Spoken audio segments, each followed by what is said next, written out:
Après les fresques monumentales de la Renaissance et du baroque, le trompe-l'œil change d'échelle. Il quitte les voûtes des églises et les plafonds des palais.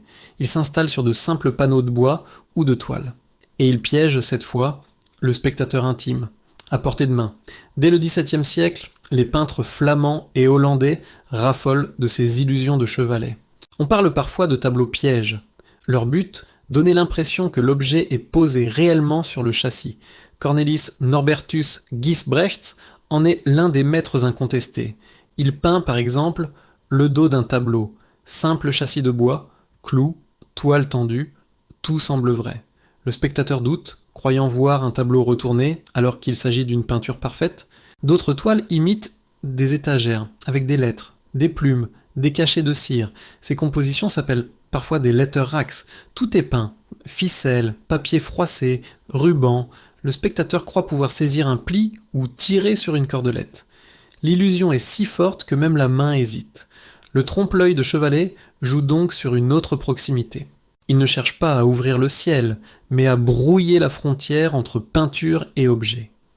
Les peintres rivalisent d'ingéniosité. Feindre un tableau dans le tableau, peindre une fausse niche, un rideau entrouvert. Le rideau en particulier devient un symbole. Dévoiler ou cacher l'image, brouiller la perception. Dans ces trompe-l'œil, tout repose sur la précision des détails. Reflets métalliques, ombres portées, relief des cachets de cire. Les peintres observent minutieusement la matière et la reproduisent à l'identique. C'est une leçon de regard. Voir, c'est déjà presque tromper. Ces illusions intimes étaient souvent accrochées dans des cabinets de curiosité. Elles s'intégraient à un univers de collectionneurs avides de rareté et de jeux visuels. On les montrait comme on montrerait aujourd'hui un tour de magie. Le spectateur s'amusait à se laisser tromper et à admirer le talent du peintre.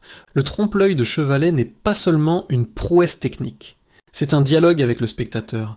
Regarde-moi, je suis peinture et pourtant tu veux me toucher.